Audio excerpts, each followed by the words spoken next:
90% भाग कितना किलोमीटर तक सीमित है? पढ़े थे कल है ना, जलवाष्प का 90% भाग मात्र 8 किलोमीटर तक में है, और टोटल इसे 90 किलोमीटर तक है जलवाष्प, 8 से 90 तक में मात्र 10% है। इतना बात क्लियर है? और निम्नलिखित में से कौन सा कथन असत्य है? कार्बन डाइऑक्साइड गैस भारी गैस है, तो सही बात है, भारी गैस है कार्बन डाइऑक्साइड। और यह अधिकांश कार्बन डाइऑक्साइड भारी गैस है, और इस कारण से यह सबसे निचला परत में मिलता है। सही बात है ही। इसका CO2 का अधिकांश विस्तार, माने CO2 का अधिकांश विस्तार 32 किलोमीटर की ऊंचाई तक है। पढ़े है ना, ये भी सही बात है। CO2 गैस सूर्य से आने वाली विकिरण के लिए अपरागम्य और पृथ्वी से परावर्तित होने वाले विकिरण के लिए परागम्य होते हैं। पढ़े थे कि उल्टा लिख दिया इसमें, जानबूझ के, कि गलती को लिखना ना है। सूरज से आने वाली विकिरण उष्मा को आने देती है, परागम्य, और पृथ्वी से निकलने वाली उष्मा को ऊपर नहीं उठे देती है। तो इसमें है कि सूरज से आने वाली उष्मा के लिए अपरागम्य, अपरागम्य थोड़ा ही है, आर पार हो जाता है, आने देती है। आज यहाँ होना चाहिए परागम्य, यहाँ होना चाहिए अपरागम्य। तो आंसर यही हो जाएगा, गलत चुनना था, ये गलत हो गया।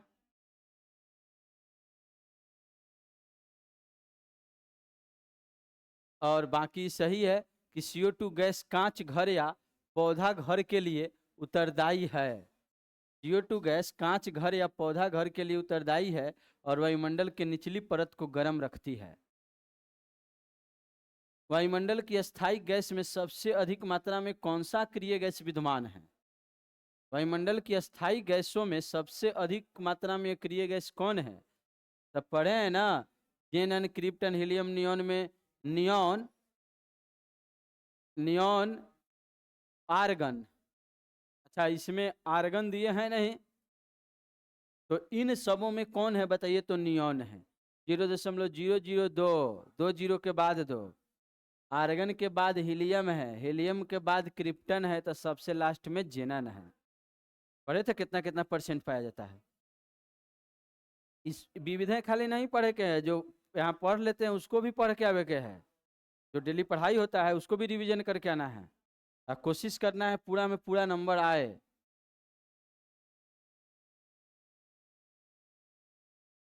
चेक करेंगे कल हम कितना सबका नंबर हम चेक करेंगे कितना आ रहा है। और जिनका भी अगर 80% से कम नंबर आया, 80% से कम नंबर, तो उनको यहीं पर याद करके जाना है 12 बजे तक। हम यही रहेंगे, याद करके जाइएगा, हम भी लिखते रहेंगे, हमारा काम कौन चाहिए? क्वेश्चन लिखे ही रहना। हम भी बैठ के लिखे ही रहेंगे वहाँ 1 घंटा, मेरा भी काम होते रहेगा। और यहाँ देखते जो सुना के जाइएगा, हम वही रहेंगे, 2 क्वेश्चन सुना के तब निकलना है।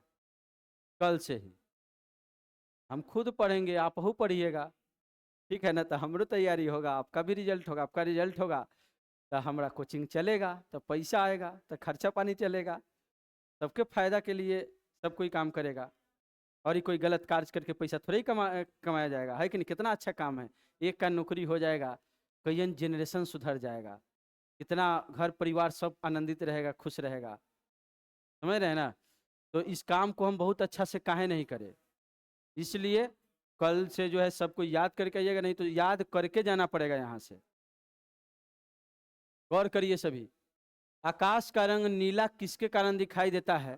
तो यह ओजोन, ऑक्सीजन, धूल के कण, जलवाष्प। तो यह जो है आकाश का रंग नीला दिखाई देता है, धूल कण के कारण प्रकीर्णन की घटना होती है, इसके कारण आंसर हो जाएगा यह धूल के कण। वायुमंडल की सबसे निचली परत की औसत ऊंचाई कितनी है? यानी ट्रोपोस्फीयर, क्षोभ मंडल, परिवर्तन मंडल, संवहन मंडल, अधोमंडल जिसे कहते हैं, इसकी ऊंचाई औसत कह रहा है था कितना? 13 किलोमीटर। ध्रुवों पर क्षोभ मंडल की ऊंचाई कितनी हो जाती है?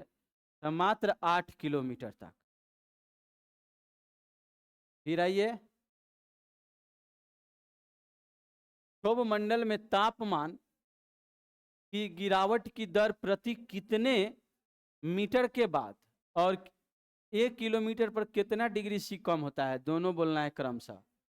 तो 165 मीटर पर 1 डिग्री सी कम, और 1 किलोमीटर पर 6.4 डिग्री सी कम। आंसर हो जाएगा ए। कौन सा कथन असत्य है? इसमें असत्य कथन को चुनना है। देखिए 4 ऑप्शन है। कौन सा कथन असत्य है? भूपृष्ठ पर परावर्तित और रक्त विकिरण के अवशोषण द्वारा भूमंडलीय तापमान में वृद्धि की प्रक्रिया को ग्रीन हाउस प्रभाव कहते हैं। तो तापमान बढ़ता है, उष्मा को न ऊपर जावे देता है था, तो इस प्रभाव को ग्रीन हाउस प्रभाव कहते हैं। सही है ही। जलवाष्प के अलावा सूर्यतप और सौर विकिरण का अवशोषण, जलवाष्प भी उष्मा को सोखता है, सूरज से जो उष्मा आती है। ऑक्सीजन भी सोखता है, ओजोन भी सोखता है, और कार्बन डाइऑक्साइडो सोख लेता है। 4 चीज हम लोग पढ़े थे, तो ये भी बात सही। धूल के और नमक के कण आर्द्रता ग्राही केंद्र की तरह कार्य करते हैं, जिसके चारों ओर जलवाष्प संघनित होकर मेघों का निर्माण करती है। सही बात है। धूल के कण के और नमक के कण के ही जाके सटता है नमी युक्त कण ऊपर में, और बड़े तब सटते सटते बड़ा बादल बनता है। पृथ्वी को अत्यधिक गर्म तथा ठंडा करने के लिए जलवाष्प उत्तरदायी है। अत्यधिक गर्म थोड़ा ही, धीरे धीरे गर्म और धीरे धीरे ठंडा। यही बात गलती ना हो गया, तो आंसर हो जाएगा इसका डी। चलिए अब आगे देखिए। विषुवत वृत्त के ऊपर क्षोभ सीमा में हवा का तापमान कितना डिग्री सी हो जाता है? विषुवत वृत्त के क्षोभ सीमा के ऊपर, तो सब मान बताए ना थे। विषुवत वृत्त के ऊपर में 18 किलोमीटर परिवर्तन मंडल ट्रोपोस्फेयर की ऊंचाई है, 1 किलोमीटर में घट जाता है 6.4 डिग्री सी। तो 80 किलोमीटर में घट जाएगा, 18 किलोमीटर में घट जाएगा 115.2 डिग्री सी। अब पहले से विषुवत रेखा पर टेम्परेचर रहता है 35.2, तो 35.2 में से 115.2 घटाएंगे तो -80 डिग्री सी आ जाएगा। तो इसका आंसर हो जाएगा कितना? -80 डिग्री सी। सामान्यतः विभिन्न प्रकार के तूफानों को ऊर्जा किससे मिलती है? आंधी तूफान में बड़ी शक्ति रहता है, बड़ी ऊर्जा रहती है। इसके लिए उत्तरदायी उसमें नमी युक्त कण है, यानी जलवाष्प के कण हैं। ध्रुवों के ऊपर हवा का तापमान कितना दर्ज होता है? तो ध्रुव के पास 5.2 डिग्री सी और 8 किलोमीटर तक है ट्रोपोस्फेयर, 1 किलोमीटर में 6.4 कम, 8 किलोमीटर में 51.2 कम।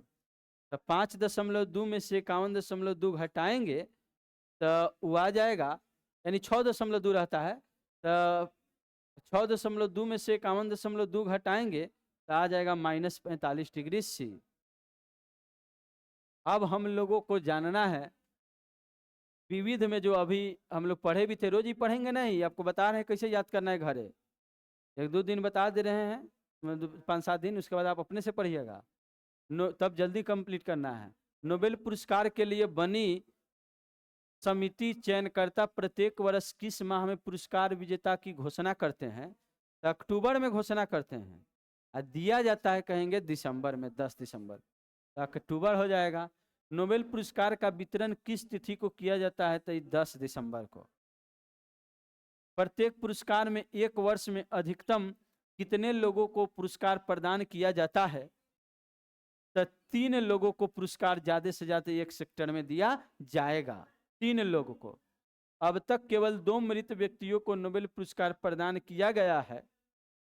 2 व्यक्ति को, कौन है? एरी एक्सेल कार्ल फल्लट 1931 में, और यूएनओ के महासचिव डैग हैमरशोल्ड। हाइब्रिडाइड कक्षीय सिद्धांत के लिनस पॉलिंग को थोड़ी दिया गया है, उनको तो 2 बार नोबेल पुरस्कार मिला। तो कहें केवल ए और बी दोनों, यानी कौन हो जाएगा? डी।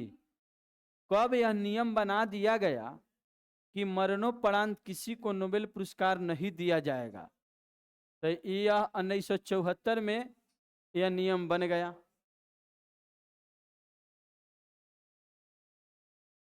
दो बार नोबेल पुरस्कार विजेता निम्न में से कौन है? Madam Curie, John Wardin, Linus Pauling, Frederick Sanger. सब ऑप्शन कर देना है, तो ई कर देना है इनमें सभी। अब सब हम लिखिए दिए, तो फिर है कि क्या करे, चारों के लिखना है। 3 गो लिख दिए थे, 2 गो लिखते तो भले लिखते, एक ऑप्शन बना के रखते। तब फिर सोचे सबसे तेज है ये है, क्या दिक्कत है, काट कूट क्यों करे। तो इसमें ई ऑप्शन कर लीजिए या लिख लीजिए इनमें से सभी। इंटरनेशनल कमिटी, मैंने यहाँ पर थोड़े ही एग्जाम में एग्जाम पास हो जाइएगा, यहाँ ज्ञान अर्जित करना है, ठीक है ना। यहाँ पर मकसद ये रहता है हमारा कि कथन निष्कर्ष भी इसलिए देते हैं कि इस टाइप से कथन पूछेगा ना, लेकिन आपको माइंड में जो बातें यह रहना चाहिए, इसी टाइप से क्वेश्चन बना के पूछ देगा। ज्ञान रहेगा ना तो कैसे वो क्वेश्चन घुमा के पूछेगा, पूरा कंसेप्ट से जानकारी रहेगा तब बना दीजिएगा, ठीक है। और ये सबसे बेस्ट है, पढ़ें, टेस्ट ले लिए और आपका 50% काम हुआ, अभी रिजल्ट तक नहीं पहुंच पाइएगा। अगर रेगुलर भी रहिएगा, ठीक है ना, और तो 50% पढ़िएगा तो ज़्यादा बिहार पुलिस बनिएगा, घर पर नहीं पढ़िएगा तो, थोड़ा मोड़ा पढ़िएगा तो बिहार पुलिस चाहे चौन कुछ एग्जाम सब निकाल लीजिएगा। थोड़ा अच्छा कंपटीशन निकालना है, हज़ारों में आना है, 100 में एक आइएगा तो बिहार पुलिस हो गए, तो ये आधा काम के लिए हो गया, इससे नौकरी हो जाएगा। अगर रेगुलर खाली रहिएगा तब, घर नहीं मन लग रहा है पढ़े में तो ये नौकरी हो जाएगा, खाली रेगुलर क्लास आइएगा तब। लेकिन अगर घर पर भी पढ़ने लगिएगा, ठीक है ना, 4-5 घंटा, और यहाँ भी अच्छा से पढ़िएगा, यानी कि जो पढ़े उसको रिवीजन करिएगा घर पर, खाली बस रिवीजन करिएगा, रिवीजन का समय बना लीजिएगा, तब अच्छा कंपटीशन निकालिएगा। सचिवालय सहायक हो गया, दरोगा बन जाइएगा, फिर अगर चनसगर ऐसे ही बने रही तो बीपीएससी निकाल लीजिएगा, समझ रहे हैं ना। तो ध्यान दीजिए, इतना काम बस हम कर देते हैं, बाकी आपका 50% का काम है। ध्यान दीजिए, ये 2 बार कौन हो गया, तो इनमें से सभी। International committee of red cross को शांति का नोबेल पुरस्कार दिया गया 17 में, 44 में और 1963 में। फिर है किस बाप और बेटा दोनों को, बापे बेटे को दिया गया नोबेल पुरस्कार, वह विलियम एल ब्रेक बेटा है और हेनरी ब्रेक बाप है, ए और सी दोनों। कौन सा कथन असत्य है। मैडम क्यूरी को 1903 में रेडियो सक्रियता के लिए नोबेल पुरस्कार दिया गया, सभी पढ़े हैं। और 1954 में हाइब्रिडाइट कक्षीय सिद्धांत रसायन के लिए नोबेल लिनस पॉलिंग को दिया गया हाइब्रिडाइट कक्षीय सिद्धांत के लिए। 1962 में नाभिकीय परीक्षण निषेध संधि एक्टिविज्म के लिए, सही है कि नहीं बात है। और 1958 में फ्रेडरिक सिंगर को रसायन का दोबारा 1972 में अतिचालकता सिद्धांत के लिए पुरस्कार दिया गया था। इसके पहले दिया गया था ट्रांजिस्टर की खोज के लिए,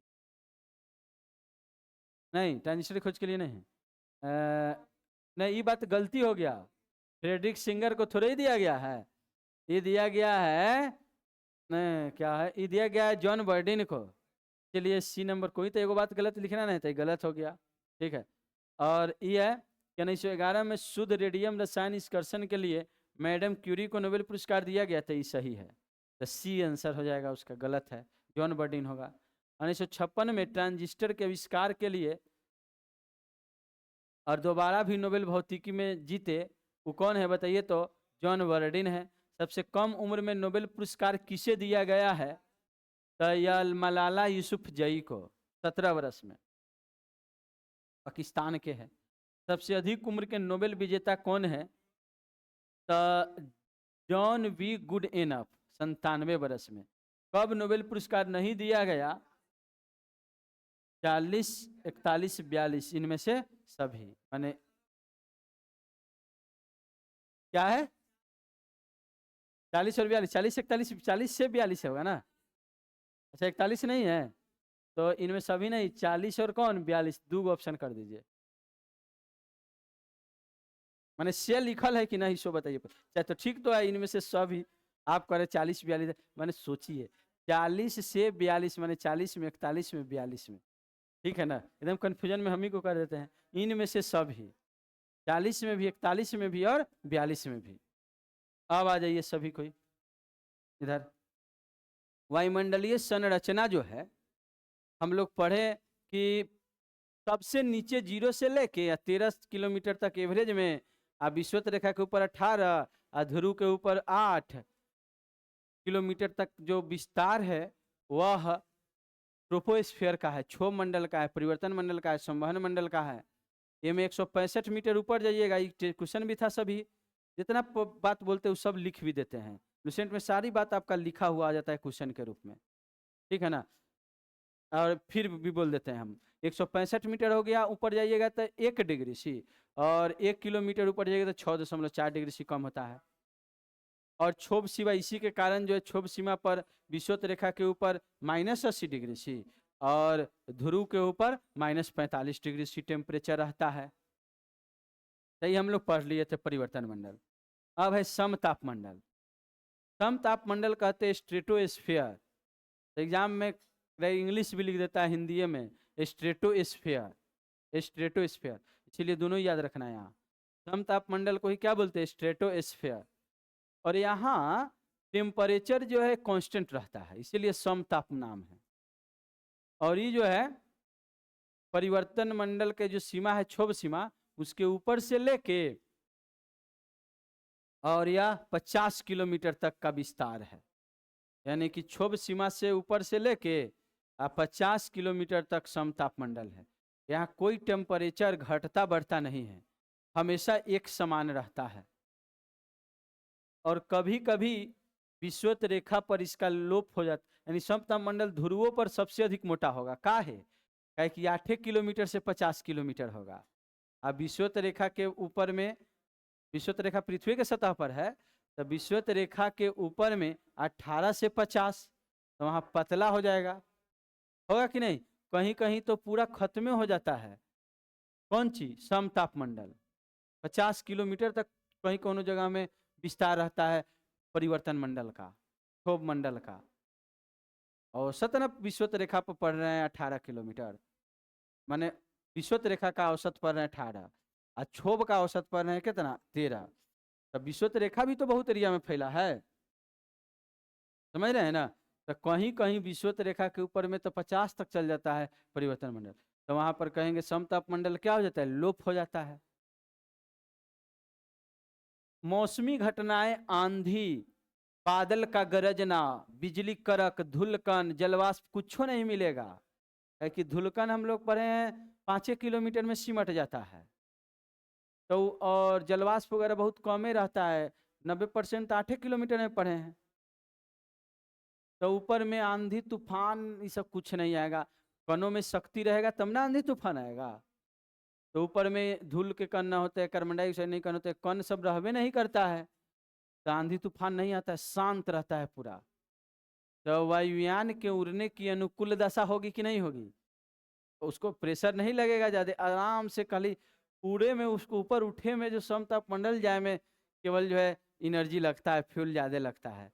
ओकरा बाद एकदम बहुत कम फ्यूल में आराम से आगे गति करे रहता है वायुयान।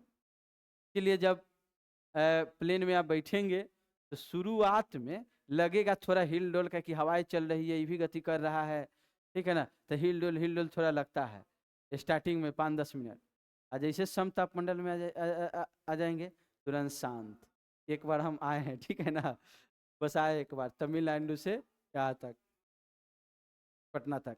तो आप ध्यान दीजिए इसमें क्या है, समताप मंडल में क्यों वायुयान उड़ने के अनुकूल दशा है, क्योंकि वहां पर कोई जो है मौसमी घटनाएं नहीं घटित होती है, और वहां टेम्परेचर माइनस में रहता है।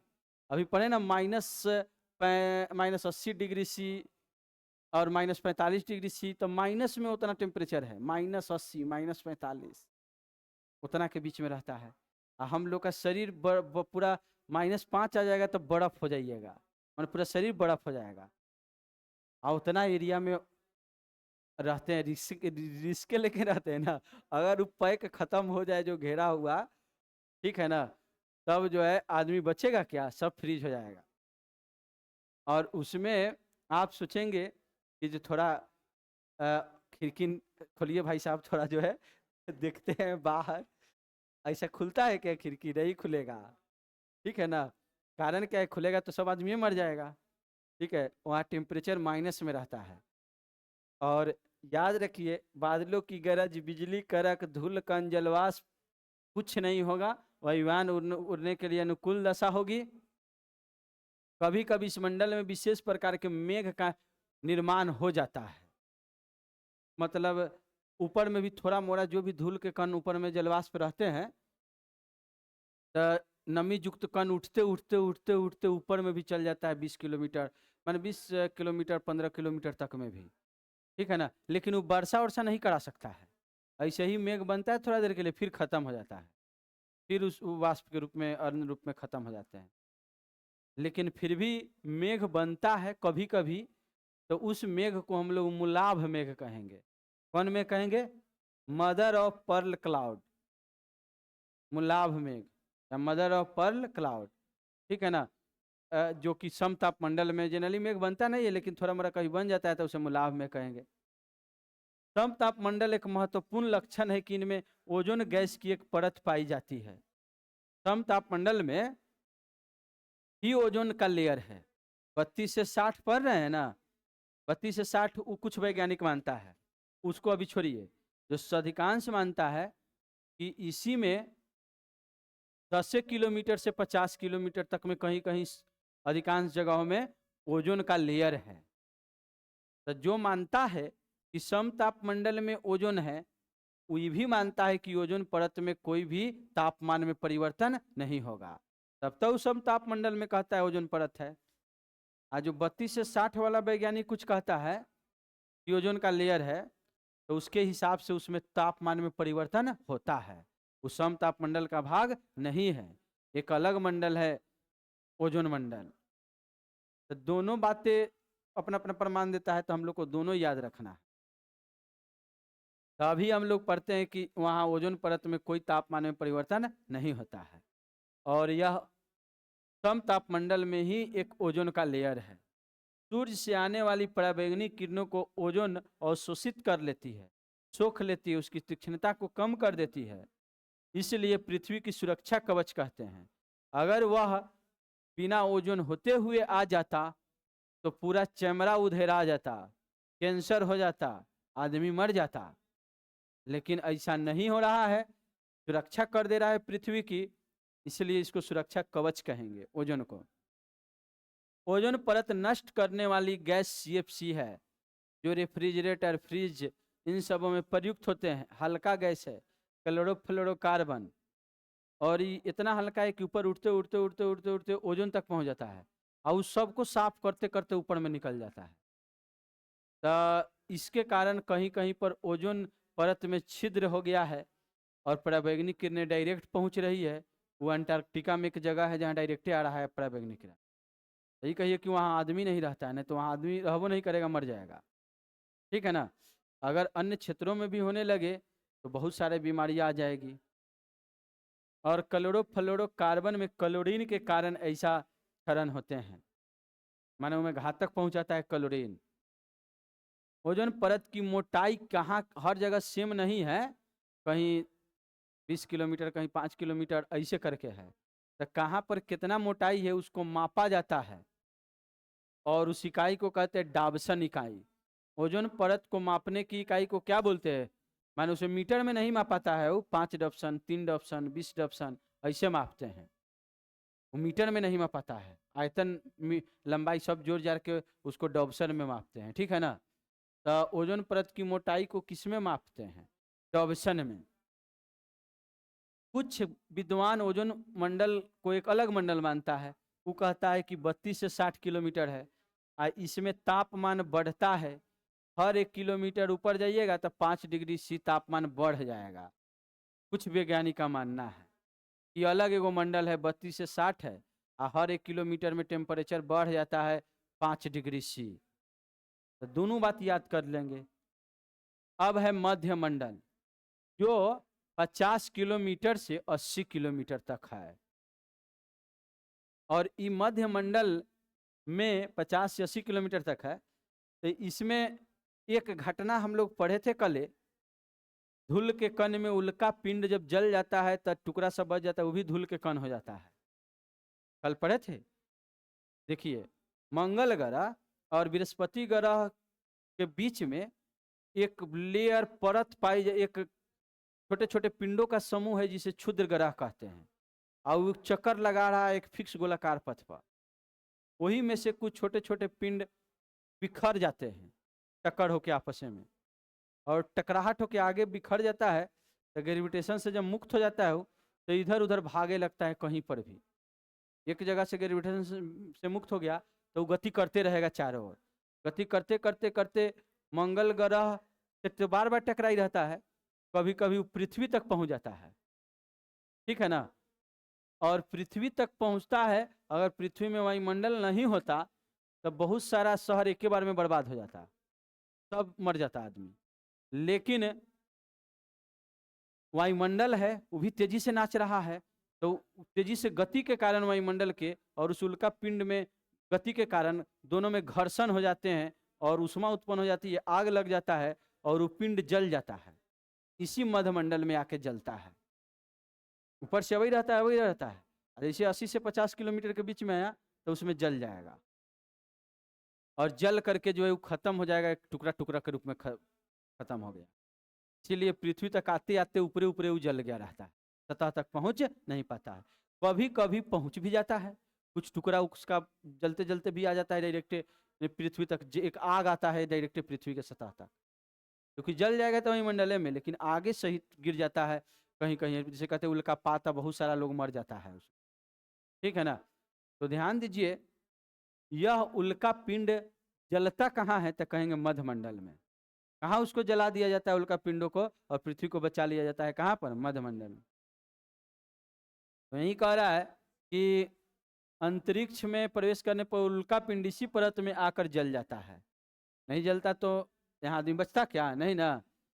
मध्यमंडल की ऊपरी परत को मध्य सीमा कहेंगे, सबसे ऊपरी भाग को मध्य सीमा, समताप मंडल के सबसे ऊपरी भाग को समताप सीमा, क्षोभ मंडल के सबसे ऊपरी सीमा को क्षोभ सीमा। क्लियर है।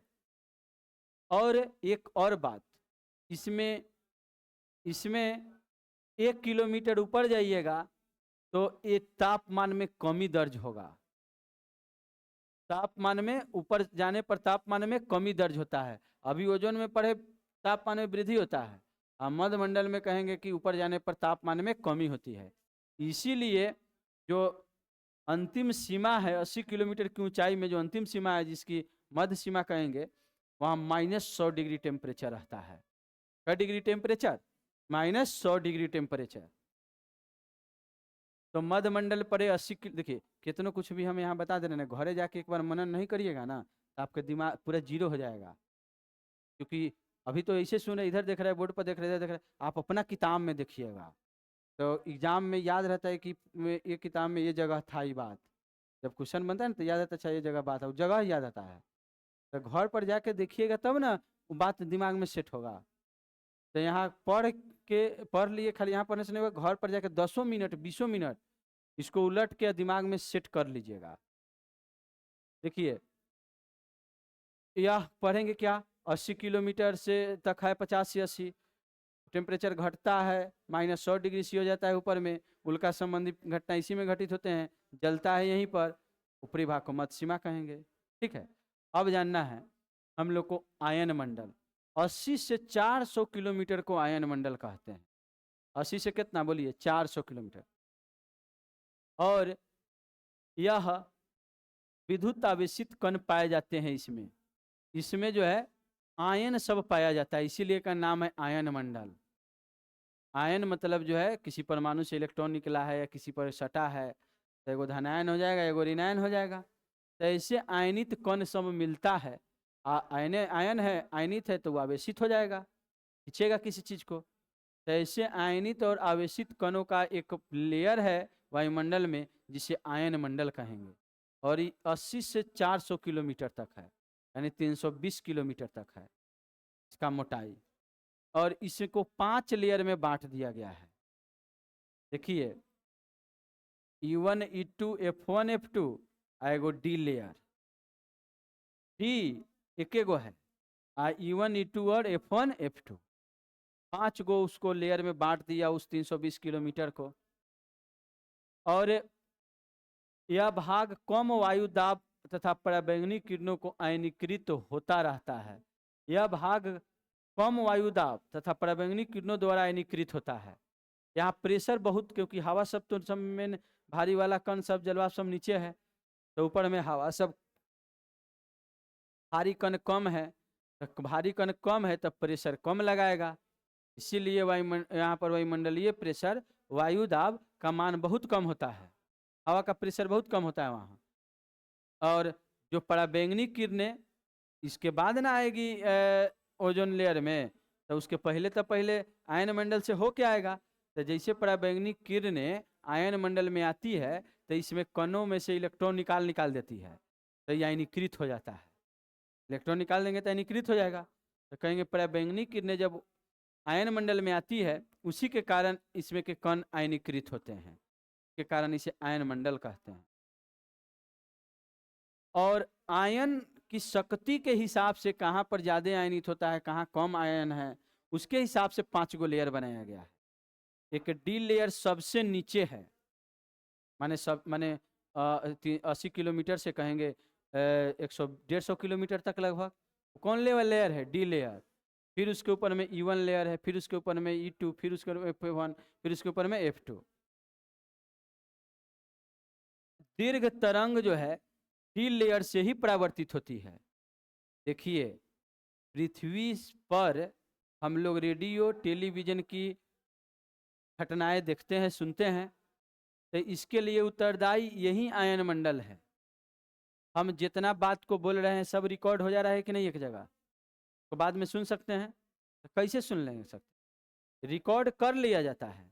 तो ये ऊर्जा ही ना हम बोल रहे हैं, तो ऊर्जा ही रिकॉर्ड हो रहा है और इस ऊर्जा को प्रक्षेपित कर दिया जाता है इंस्ट्रूमेंट के माध्यम से, ठीक है ना।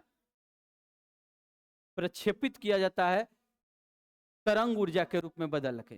कौन ऊर्जा के रूप में? तरंग ऊर्जा के रूप में। तरंग ऊर्जा माने तेजी से गति करते हुए आगे बढ़ेगा, तो छोड़ दिया जाता है हवा में और ये तेजी से गति करता है। लंबा लंबा छलांग लगा के गति करेगा तो दीर्घ तरंग दैर्ध्य कहेंगे, लॉन्ग रेडियो वेव्स कहेंगे। और छोटा छोटा छलांग लगा के ऊपर जाएगा तो इसे कहेंगे माने शॉर्ट रेडियो वेव्स, यानी लघु तरंग। तो दीर्घ तरंग जो बड़ा बड़ा छलांग लगा के जा रहा है, जल्दी पहुंच जाएगा, ठीक है ना। वैसे तरंग दैर्ध्य वाला ऊर्जा को निचले लेयर से जा गया टकरा देता है, तुरंत फिर आ जाता है उधर से। तो कैसे? देखिए यहाँ से एक बार छोड़ा गया, कोई भी ऊर्जा टेलीविजन की जो भी चीज रिकॉर्ड कर लिया गया, ठीक है। अब उसको जो छोड़ा जाता है और तुरंत मतलब वो जाके डी लेयर से टकराता है, और टकराने के बाद फिर जब विखरित होता है तो चारों ओर विखरित कर देता है। अब जो पैसा दे ले रहेगा उसका नेटवर्क पकड़ाएगा, और जो पैसा नहीं दे ले रहेगा उसका नेटवर्क नहीं पकड़ाएगा। वैसे जोड़ दिया गया है, तब हम लोग रेडियो टेलीविजन की घटनाएं देख पाते हैं, ठीक है ना। अगर वो नहीं होता तो रेडियो टेलीविजन की घटनाएं घटित नहीं होती। एक ऊर्जा के रूप में भेजा जाता है और वहाँ सैटेलाइट लगा रहता है आयन मंडल में, वो कैच करता है, फिर उसके बाद वहाँ से परावर्तित करके फिर भेजा जाता है। सब सैटेलाइट के माध्यम से काम होते हैं। और इस सैटेलाइट भी कार्य क्यों कर रहा है ये रेडियो टेलीविजन वाला? क्योंकि आयन मंडल है, ये नहीं होता, परावर्तित नहीं करता तो रेडियो टेलीविजन की घटनाएं घटित नहीं होती, हम लोग देख नहीं पाते। तो दीर्घ रेडियो तरंग वाला को डी लेयर परावर्तित करता है और शॉर्ट रेडियो वेव्स को E1 E2 और F1 F2 वाला लेयर को परावर्तित करना। ये D layer short radio waves को नहीं परावर्तित कर पाता है, तो इसको कौन परावर्तित करता है? E1 E2 और F1 F2 लेयर। तब रेडियो टेलीविजन टेलीफोन रडार इस सब की घटनाएं घटित होती है। संचार उपग्रह इसी मंडल में अवस्थित है। जितना सैटेलाइट वगैरह मौसम इस सब के मौसम नहीं, संचार करते दूर की घटनाओं को एक जगह से दूसरे जगह दिखाया जाए, तो उस व्यवस्था को संचार व्यवस्था कहते हैं। तो इस संचार व्यवस्था वाला कब काम करेगा? जब एक सैटेलाइट वहां भेजा जाएगा तब वो कैच करेगा वहां ऊपर में, और तब उसे टकरवा करके फिर भेजेगा। तो संचार उपग्रह कहाँ स्थापित किए जाते हैं? आयन मंडल में, ठीक है। इस मंडल में महत्वपूर्ण विशेषता है आयन मंडल। अच्छा, आयन मंडल खत्म हो गया, अब इसके बाद अब वायुमंडल। तो वायुमंडल इधर है। इस मंडल की इसी मंडल में आयन मंडल में ही ऑरोरा ऑस्ट्रेलिस और ऑरोरा बोरियालिस नाम की घटनाएं घटित होती है। और ये प्रातः काल, जबकि ऑरोरा बोरियालिस ऑस्ट्रेलिस का अर्थ है उत्तरी और दक्षिणी भागों में। देखिए क्या है, मध्य रात्रि को कभी कभी आकाश में जो है जैसे फुलझड़ी पटाखा छूटता है, उसी प्रकार से ऐसा लगता है कि आकाश में कोई फुलझड़ी पटाखा छूट रहा है। बातें समझ में आ रहा है? फुलझड़ी पटाखा छूट रहा है। आप ध्यान दीजिए, यह घटनाएं आकाश में दिखाई देते हैं, और इस घटना को नॉर्वे के क्षेत्र से देखिएगा, उत्तरी गोलार्ध से देखिएगा, तो उस घटना को कहते हैं ऑरोरा बोरियालिस। क्या बोलते हैं बोलिए तो? वह घटना जो उत्तरी ध्रुव से, उत्तरी भागों से आकाश में पटाखों की तरह चमकीला कण सब दिखाई देता है, इस घटना को कहते हैं ऑरोरा बोरियालिस। क्या बोले? ये नहीं दिया है तो ये आ कैसे गया इसमें? क्या बोले? अच्छा, इसको बाह्य मंडल में दिया हुआ है। वही तो हम कह रहे, यह पढ़ाए हम पिछले बार बाह्य मंडल में, समझ रहे हैं ना? तो ऊपर में कैसे दे दिया, इसलिए नीचे में हम देखे थे कि बाह्य मंडल के नीचे आना चाहिए। क्या बोले? ये दिया हुआ है ऊपर में ही। चलिए इसको देख लेते हैं किताब में। नया किताब में जो दिया होगा वो सही होगा, सुधार करके देता है। अब पुराना किताब में जो दिया होगा तो उस समझ लीजिए वो गलत है। अब इसको देखते हैं, हमारा भी किताब नया ही है। तो ध्यान दीजिए सभी कोई, बाह्य मंडल में होता है ये, ठीक है? ये पुराना किताब है या गलत किताब छपा गया होगा, समझ रहे हैं ना? ये घटना जो है बाह्य मंडल में होते हैं। अब समझ लीजिए, याद करना ये बात, कौन सी में? बाह्य मंडल में। बाह्य मंडल का मतलब है 400 किलोमीटर से ऊपर के मंडल को, जितना भी लेयर है उसे बाह्य मंडल कहते हैं। माने हमको जितना आया उतना हम बता दे रहे हैं, समझ रहे हैं ना? कि बाह्य मंडल में पहले से पढ़ा है, इस किताब में भी बाह्य मंडल में ही दिया है। अब बहुत बड़ा विद्वान तो हम है नहीं, जो दिया रहेगा वही ना बताएंगे, ठीक है?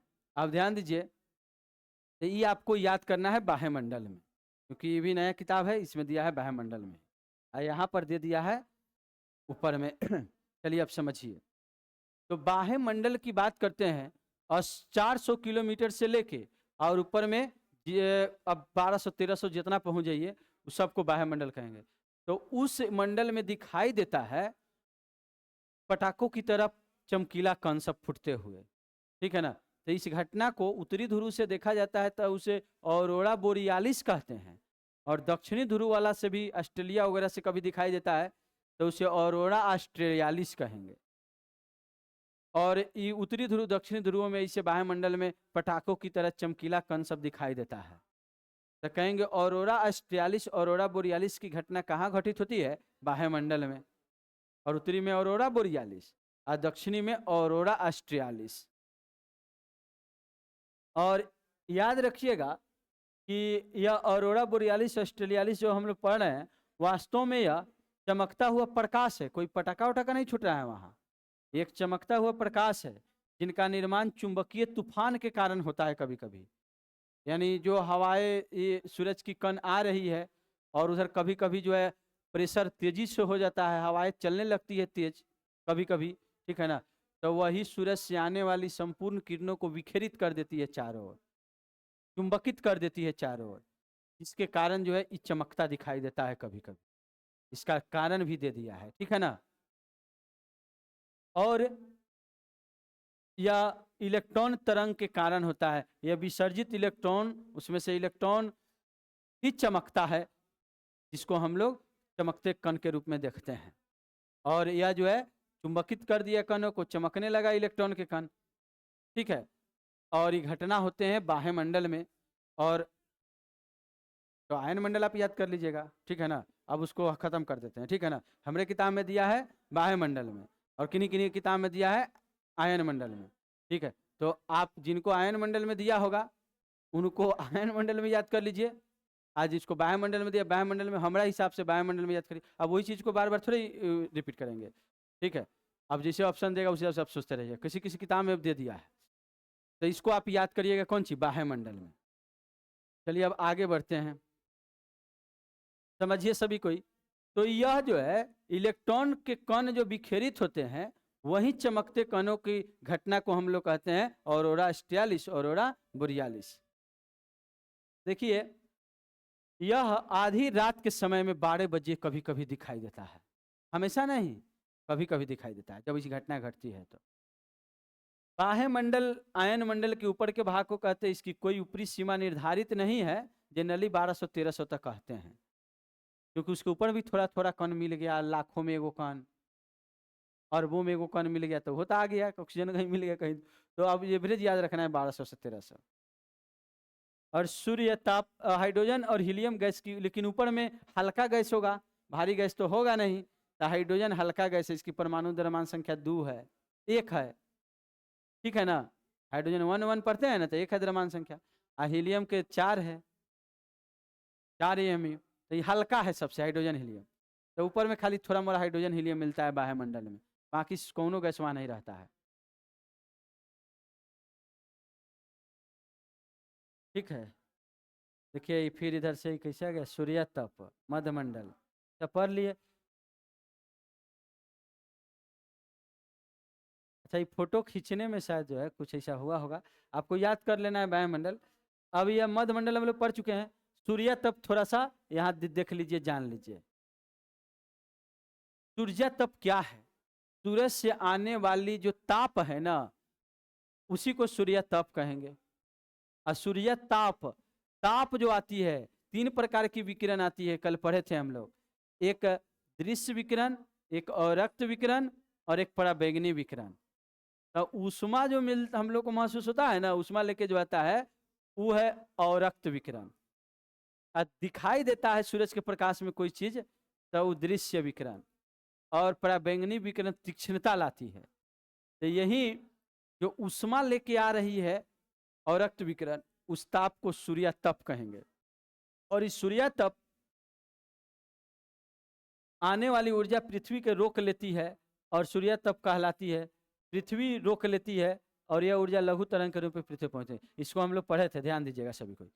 जब सूरज से ऊष्मा आती है अवरक्त विकिरण के साथ, तो यह वायुमंडल के लेयर सब है, कण सब है, जलवाष्प है, धुलकन है, वो सब सोख लेता है, कुछ कणों सबको, कार्बन डाइऑक्साइड है, ओजोन है, सब सोखता है, क्योंकि कण है तो सोखेगा ही ऊष्मा को।